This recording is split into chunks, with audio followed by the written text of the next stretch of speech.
Assalamualaikum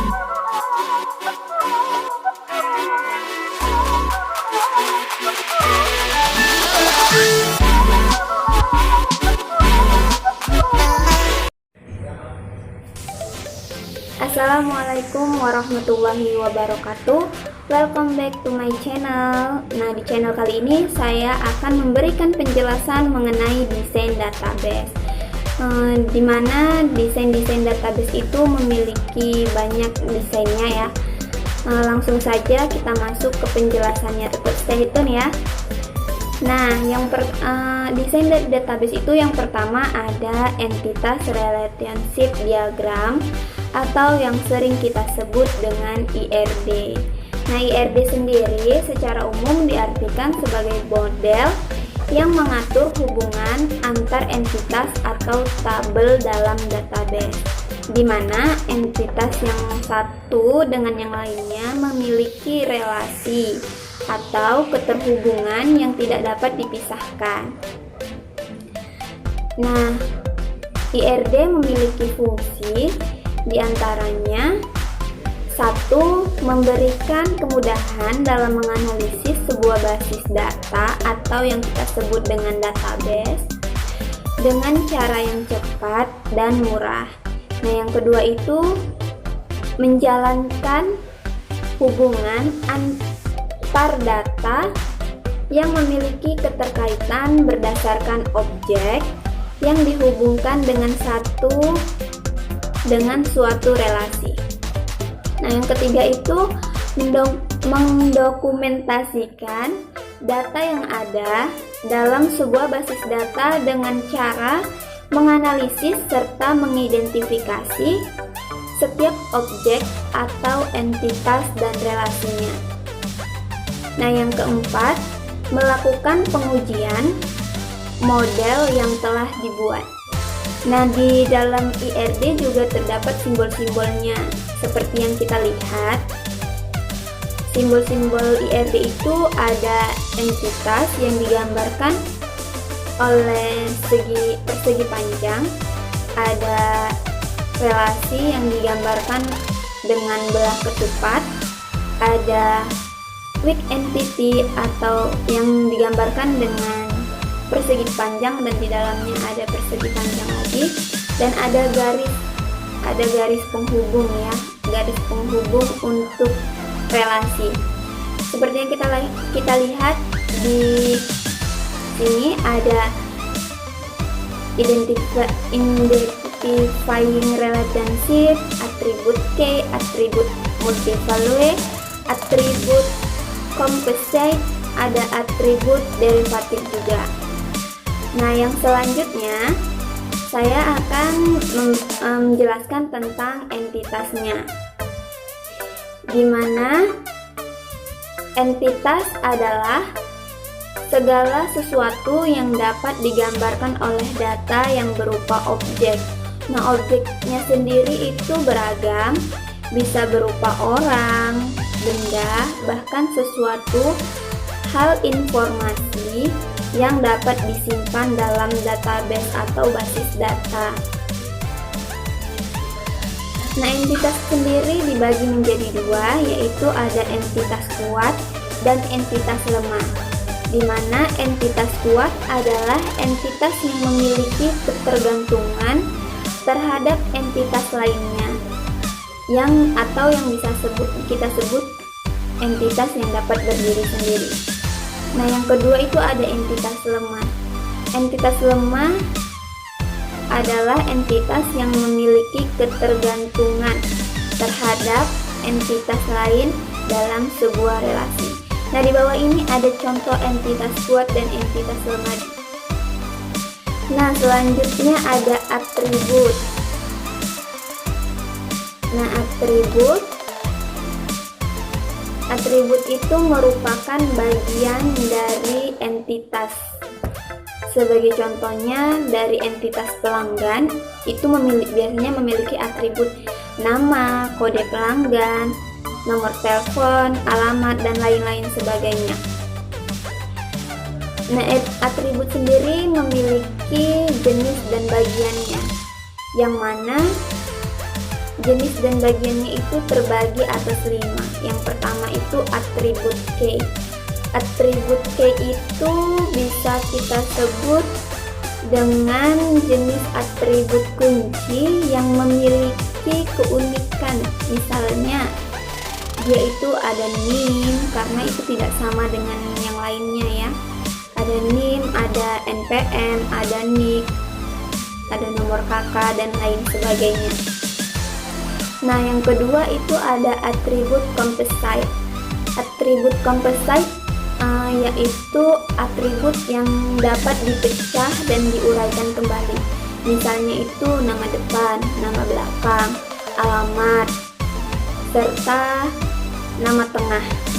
Nah, yang ketiga ada atribut derivatif. Atribut derivatif ini merupakan atribut yang didapat dari atribut lain. Misalnya umur, tanggal lahir, dan lain-lain. Nah, yang keempat ada atribut sederhana. Atribut sederhana adalah atribut yang memiliki nilai tunggal. Maksud nilai tunggal itu misalnya harga, nama, status perkawinan, dan lain sebagainya. Dan yang kelima ada atribut multivalue. Atribut multivalue ini adalah atribut yang memiliki sekelompok nilai yang banyak. Misalnya itu gelar, hobi, dan lain-lain. Nah, selanjutnya desain yang selanjutnya itu ada relasi dan garis hubungan. Nah, relasi itu adalah simbol yang digambarkan dengan belah ketupat seperti yang kita lihat. Relasi ini harus memiliki atau memenuhi beberapa syarat untuk membentuk relasi. Yang pertama itu adalah relasi selalu digambarkan dengan simbol belah ketupat. Nama dari sebuah relasi harus ditulis di dalam simbol belah ketupat itu sendiri. Nah, yang ketiga ada nama relasi harus berupa kata kerja aktif. Nah, yang keempat ada nama relasi itu harus diusahakan atau ditulis dengan jelas dan mudah dipahami. Nah, garis penghubung atau yang bisa digambarkan dengan garis itu merupakan salah satu garis yang menghubungkan antar relasi. Mungkin hal itu terlihat sepele ya, tapi kalau tidak ada garis penghubung, relasi itu tidak akan terbentuk dan tidak memiliki arti apa-apa. Nah, yang selanjutnya itu ada derajat kardinalitas IRD. Derajat kardinalitas adalah derajat relasi yang menyatakan maksimum entitas yang dapat berelasi dengan entitas lainnya dalam satu hubungan. Derajat kardinalitas itu dibagi menjadi 3. Yang pertama ada relasi one-to-one. Relasi one-to-one ini adalah setiap anggota entitas hanya dapat berhubungan dengan satu entitas yang lainnya. Misalnya, satu orang dosen hanya dapat mengambil atau mengajar satu mata kuliah. Nah, yang kedua itu ada derajat one to many. One to many ini misalnya setiap anggota entitas diperbolehkan memiliki hubungan antar satu entitas dengan banyak entitas. Contohnya itu, satu pelanggan bisa membeli banyak baju. Nah, yang ketiga itu ada many to many.